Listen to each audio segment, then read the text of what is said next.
കഷ്ടങ്ങൾ സാരമില്ല, കണ്ണുനീർ സാരമില്ല.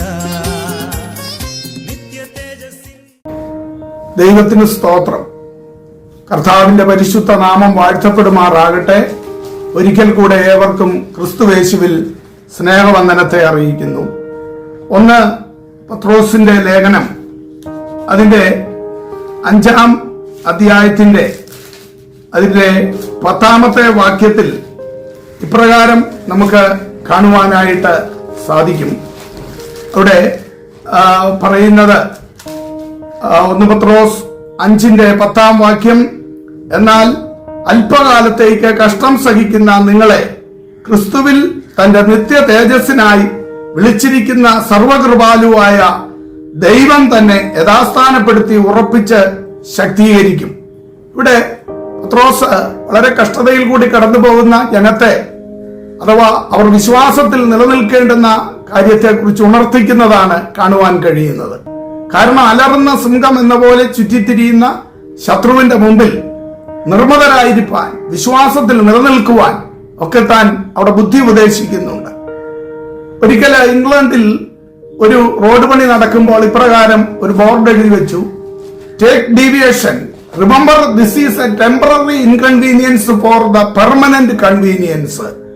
അഥവാ സ്ഥിരമായ ഒരു സൗകര്യത്തിന് വേണ്ടിയുള്ള ഒരു താൽക്കാലിക അസൗകര്യമാണ് എന്ന് ഓർത്തുകൊള്ളുക എന്നാണ് ആ വാണിംഗിൽ പറയുവാനായിട്ട് ഇടയായി തീർന്നത്.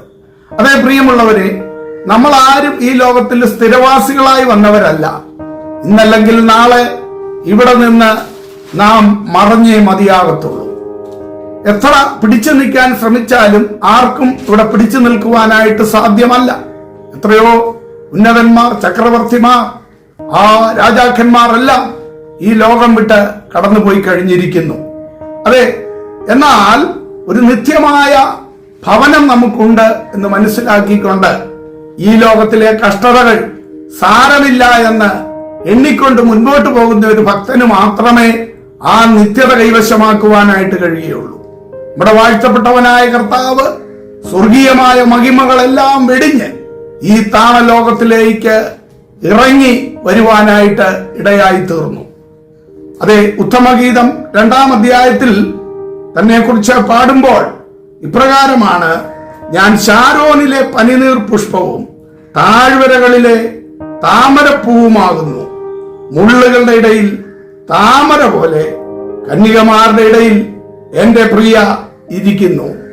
ഇവിടെ ഓർക്കുക, സ്വർഗത്തിലെ സകല മഹിമകളും വെടിഞ്ഞ് ഈ താണലോകത്തിലേക്ക് വേഷത്തിൽ മനുഷ്യനായി, മനുഷ്യ സാദൃശ്യത്തിലായി, തലയിൽ മുൾമുടി അണിഞ്ഞ് ശരീരം മുഴുവനും തകർന്ന് നമുക്ക് വേണ്ടി ക്രൂശിൽ യാഗമായി തീർന്ന അരുമനാഥനെ നാം ഓർക്കുമ്പോൾ ഈ ലോകത്തിലെ കഷ്ടതകളൊന്നും സാരമല്ല. നമുക്കറിയാം, ഒരു റോസാപ്പൂവും അത് അതിന്റെ അടുക്കലേക്ക് കടന്നു ചെല്ലുമ്പോൾ ആരും ആ ചെടിയെ ഇഷ്ടപ്പെടാറില്ല, മുഴുവനും മുള്ളാണ്.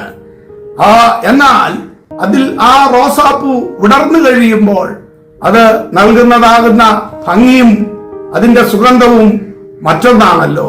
അതേപോലെ പനിനീർ പുഷ്പത്തിൽ നിന്ന് വരുന്ന ആ പരിമള മണം അതും ഏറ്റവും ആകർഷണീയമാണല്ലോ. അതേ പ്രിയമുള്ളവരെ, ഈ ലോകം നമുക്ക് അനുകൂലമല്ല. പലപ്പോഴും മുള്ളുകളും വേദനകളും അതേപോലെ ആ പ്രതികൂലങ്ങളും മാത്രമാണ് ഒരു വിശ്വാസിക്ക് ഈ ലോകം നൽകുകയുള്ളൂ. കാരണം അരുമനാഥന് നൽകിയത് അത് തന്നെയാണ്. എന്നാൽ അതിനെ നമ്മൾ സന്തോഷത്തോടുകൂടി എണ്ണിക്കൊണ്ട്, അഥവാ ഈ ലോകത്തിലെ കണ്ണഞ്ചിപ്പിക്കുന്ന മോഹങ്ങളുടെ പുറകെ ശത്രു പലതും ഒരുക്കിക്കൊണ്ടുവരുമ്പോൾ സഞ്ചരിക്കാതെ, മദ്യം, മയക്കുമരുന്ന്, ദുർമാർഗ ജീവിതം, ദ്രവ്യാഗ്രഹം, അധികാരഭ്രമം, ഇങ്ങനെയൊക്കെ പലവിധമായ നിലകളിൽ അവൻ ആകർഷണീയമായി കൊണ്ടുവരും. എന്നാൽ അതിനെയെല്ലാം ചപ്പന്ന് എണ്ണിക്കൊണ്ട് നിത്യതയെ നോക്കി ലാക്കാക്കിക്കൊണ്ട് ഓടുന്ന ഒരു ദൈവ പൈതലിന് മാത്രമേ ഈ ലോകത്തെ അതിജീവിച്ചുകൊണ്ട് നിത്യത പോകുവാനായിട്ട് കഴിയത്തുള്ളൂ.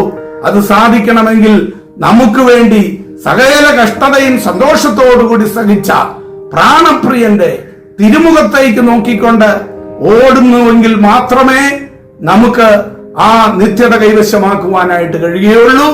എന്നുള്ളതാകുന്ന കാര്യം നാം മറന്നു പോകാതെ, അത് ഇവിടെ പറഞ്ഞതുപോലെ സ്ഥിരമായ ഒരു സൗകര്യത്തിന് വേണ്ടിയുള്ള ഒരു താൽക്കാലിക അസൗകര്യം, പലപ്പോഴും മനുഷ്യൻ ആ താൽക്കാലിക അസൗകര്യത്തെ അതിജീവിക്കാറുണ്ടല്ലോ. അതേപോലെ ഈ ലോകത്തിന്റെ എന്തെല്ലാം അസൗകര്യങ്ങൾ നമ്മുടെ ക്രിസ്തീയ ഓട്ടത്തിന് മുമ്പിൽ ശത്രു കൊണ്ടുവന്നാലും ശരി, അതിനെയെല്ലാം തള്ളിക്കളഞ്ഞുകൊണ്ട് മുൻപോട്ട് ഓടി നല്ലൊരു വിജയം കൈവരിക്കുവാനായി ദൈവകരങ്ങളിൽ കർത്താവിനോട് ചേർന്ന് നമുക്ക് വസിപ്പാനായിട്ട് ഏൽപ്പിക്കാം. അവിടുന്ന് നമ്മെ അനുഗ്രഹിക്കുമാറാകട്ടെ. ആമേൻ. കഷ്ടങ്ങൾ സാരമില്ല, കണ്ണുനീർ സാരമില്ല, നിത്യ തേജസ്സിൻ ഘനമോർത്തിടുമ്പോൾ ഞൊടി നേരത്തേക്കുള്ള കഷ്ടങ്ങൾ സാരമില്ല, കണ്ണുനീർ സാരമില്ല, നിത്യ തേജസ്സിൻ ഘനമോർത്തിടുമ്പോൾ ഞൊടി നേരത്തേക്കുള്ള കഷ്ടങ്ങൾ സാരമില്ല, കണ്ണുനീർ സാരമില്ല.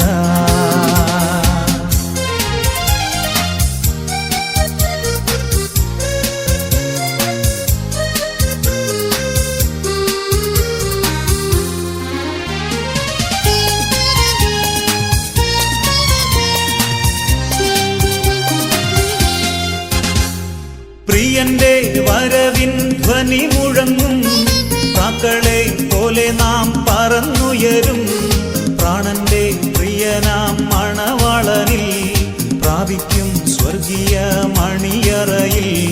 പ്രിയന്റെ വരവിൻ ധ്വനി മുഴങ്ങും, പ്രാക്കളെ പോലെ നാം പറന്നുയരും, പ്രാണന്റെ പ്രിയനാം മണവാളനിൽ പ്രാപിക്കും സ്വർഗീയ മണിയറയിൽ. കഷ്ടങ്ങൾ സാരമില്ല,